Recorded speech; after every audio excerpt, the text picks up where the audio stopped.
நம்மளோடு பேசுகிறார். பரிசுத்த ஆவியான நம்ம எல்லாரோடும் சர்ச் வேர்டு, சபைக்கு அடுத்த காரியங்கள் காட் வேர்ட், ரெண்டாவது மேன் வேர்ட், மூணாவது சர்ச் வேர்ட். சர்ச் வேர்டு என்ன?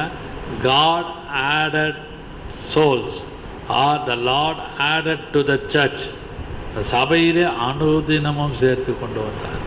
இதெல்லாம் நடக்குதா? நடக்குது. கர்த்தருடைய கிருபையினாலும் கர்த்தருடைய கிரியைகளினாலும் எல்லாவற்றையும் கர்த்தர் நடப்பித்து கொண்டு வந்து கொண்டிருக்கிறார். நான்காவதாக கடைசியாக வாசிக்கலாம் அதே வசனத்தை. தேவனை துதித்து ஜனங்கள் எல்லாரிடத்திலும் தயவு பெற்றிருந்தார்கள். ரட்சிக்கப்படுவர்களை கர்த்தர் அனுதினமும் சபையிலே சேர்த்து கொண்டு வந்தார். சபையிலே சேர்த்து கொண்டு வந்தார். செல்ஃப் வேர்டு, தனித்தனியாக செல்ஃப் வேர்டு. ரட்சிக்கப்படுகிறவர்களை those that were being saved, அது செல்ஃப் வேர்டு. தனிப்பட்ட ஆத்துமாக்களை ஒவ்வொருவராக கர்த்தர் சேர்த்து கொண்டு வந்தார். அது செல்ஃப் வேர்டு. 4 குறிப்பை இந்த காலை வேளையிலே தியானித்தோம். God word, man word, church word, self word. 4 குறிப்பை கர்த்தர் நம்மளோடு பேசி இடைப்படுவாராக. இந்த அப்போஸ்தலர் 2ஆம் அதிகாரம் 47ஆம் வசனம். What a search! ஓ, என்ன சபை இது, இப்படி இருக்குதே, ரொம்ப அழகாக இருக்குதே. ஏன்? ரீசன் என்ன? What is the result? What is the reason? They were praising God, having favour with all people. The Lord added to the search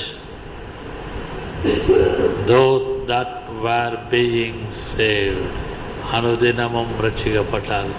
இதெல்லாம் ஆதி அப்போஸ்தல காலத்திலே பேதுருடைய பிரசங்கத்தினாலே நடத்தப்பட்ட 4 காரியங்கள். அதை குறித்து நாம் தியானித்தோம். Man word, God word, church word, self word. நாம் ஜெபம் பண்ணுவோம். ஹல்லேலூயா, ஹல்லேலூயா. ஆதி சபையிலே நடந்த ஒரு எழுப்புதல் மூலம் வந்த இந்த ஒரு குறிப்பு கடைசி வசனத்தில். ஆதி சபையிலே early church was guarded and guided by God. அது ஆதி சபை கர்த்தரால் ஆசீர்வதிக்கப்பட்டு பாதுகாக்கப்பட்டு நடத்தப்பட்ட ஒரு சபை அது. ஹல்லேலூயா. அன்பின் பிதாவே, இந்த காலை ஆராதனைக்காக நாங்கள் எங்களை தாழ்த்தி உம்முடைய சமூகத்திலே வருகிறோம்.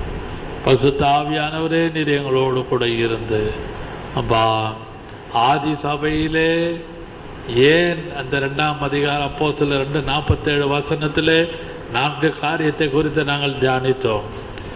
காட் வேர்டு, அது மட்டுமல்லாமல் மேன் வேர்டு, சர்ச் வேர்டு, கடைசியாக செல்ஃப் வேர்டு. இந்த 4 குறிப்பு உள்ள அடங்கி இருக்குது. கத்தா, வாட் அ சர்ச்! ஓ, என்ன இப்படி அருமையான சபையாக இருக்கிறது.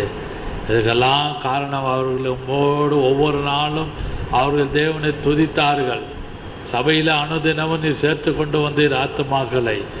ஜனங்களிடத்திலே அவர்களுக்கு தயவு காணப்பட்டது. இப்படியாக எங்களுடைய குடும்பத்திலும் தனிப்பட்ட வாழ்க்கையில் வேலை ஸ்தலத்தை ஊழியத்திலும் இந்த 4 காரியத்தை நீர் எங்களுக்கு கொடுத்து கிரியை செய்வீராக.